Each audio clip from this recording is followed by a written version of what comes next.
বন্ধুরা, তোমরা যারা যারা এসএসসি জিডি কনস্টেবলের এক্সাম দিতে চাও, তো তাদের ক্ষেত্রে বলে রাখি, তোমাদের কী কী ক্রাইটেরিয়া প্রয়োজন সেগুলো কিন্তু ভালো করে জেনে নিতে হবে।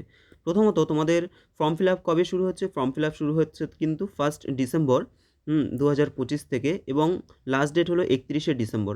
তো 1 তারিখ থেকে, ডিসেম্বরের 1 তারিখ থেকে 31 তারিখ ফর্ম ফিল আপ চলবে। তো এই সময়ের মধ্যে কিন্তু তোমরা অবশ্যই ফর্ম ফিল আপ করে নেবে। আগেই করে নেবে, যাতে পরবর্তীকালে মানে শেষের দিকে সার্ভার যেন ডাউন না থাকে, ডাউন থাকলে অসুবিধা হয়। তো প্রথমেই করে নেবে। নেক্সট দেখো যোগ্যতা হলো মাধ্যমিক পাস, ঠিক আছে? যারা যারা মাধ্যমিক পাস করেছো, মাধ্যমিক পাসের সার্টিফিকেট রয়েছে, প্রত্যেকেই কিন্তু এর জন্য এলিজিবল। তোমরা মাধ্যমিক পাসে এই পরীক্ষাটা দিতে পারবে। নেক্সট দেখো পরীক্ষা কবে হবে? পরীক্ষা হবে মোটামুটি ফেব্রুয়ারি এপ্রিল মাসের দিকে, ঠিক আছে? ফেব্রুয়ারি এপ্রিল মাসের দিকে। তবে ফিক্সড ডেট যেহেতু দেয়নি, তো যখন তোমাদের ফিক্সড ডেট দিয়ে দেবে সেটা অবশ্যই চ্যানেলে জানিয়ে দেওয়া হবে। নেক্সট কী বলছে? ভ্যাকান্সি কত আছে? 25,487, ঠিক আছে? এতগুলো ভ্যাকান্সি আছে। তো পরবর্তীকালে এই ভ্যাকান্সিটা সাধারণত বাড়ে। তো 25,487টা বর্তমানে রয়েছে। নেক্সট দেখো বয়স সীমা যদি দেখি আমরা, 18 থেকে 23 বছর।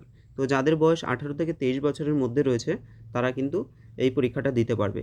দেখো বয়সের হিসাব কীভাবে হবে? তোমাদের এই যে 1/1/2026, অর্থাৎ 2026 সালের 1 জানুয়ারির হিসেবে কিন্তু যদি 18 বা 23 বয়স হয়, 23 বছর বয়স হয়, তাহলে তোমরা এক্সামটা দিতে পারবে।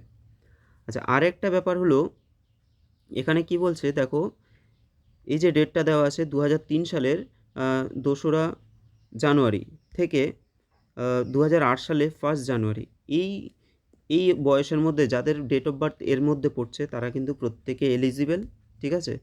এই 2003 সালের 2 জানুয়ারি থেকে 2008 সালের 1 জানুয়ারি, এই বয়সের মধ্যে, বয়স লিমিটের মধ্যে যাদের ডেট অফ বার্থ পড়ছে, তারা কিন্তু প্রত্যেকে এলিজিবল। দেখো বয়সের ছাড় কি দেওয়া আছে? বয়সের ছাড় কিন্তু এসসি, এসটি, ওবিসি, এই 3টে ক্যাটাগরি, এদের কিন্তু বয়সের ছাড় দেওয়া আছে, ঠিক আছে?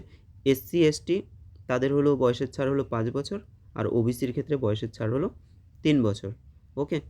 তো তোমাদের পুরো যা যা বললাম সেগুলোকে আবার এখানে আমি আলাদা করে দিয়ে দিয়েছি, তোমরা চাইলে স্ক্রিনশট মেরে রেখে দিতে পারো, ঠিক আছে? তো এলিজিবল ক্রাইটেরিয়া এটাই রয়েছে, ঠিক আছে? তোমাদের ভাস্ট করে দিইনি, যাতে তোমাদের বুঝতে সুবিধা হয় সেভাবে দিয়েছি। এবার দেখো প্রিপারেশান তোমরা কীভাবে নেবে। আমাদের এই যে ম্যাথ পাগল তোমরা চ্যানেলটা দেখছো, এই চ্যানেলটা তোমাদের বিশেষ করে যারা অঙ্কে খুবই দুর্বল, ঠিক আছে? ম্যাথ পোর্শানে খুব উইক, তোমরা অনেকেই ভালো রান করো, ভালো প্র্যাকটিস করো, ঠিক আছে? কিন্তু তোমাদের ম্যাথ পোর্শনটা খুবই উইক, তোমরা ম্যাথ সহজেই তুলতে পারছো না আর কি। তো সেক্ষেত্রে তোমাদের কিন্তু অনেক বেশি হেল্পফুল হবে তোমরা এই চ্যানেলের সাথে জুড়ে থাকো। আশা করি তোমাদের এসএসসি জিডি কনস্টেবলের প্রিপারেশানটা কিন্তু খুব ভালো হবে এখান থেকে, ঠিক আছে? তো আজকের জন্য এখানেই রাখছি, দেখা হচ্ছে তোমাদের সাথে পরের ভিডিওতে।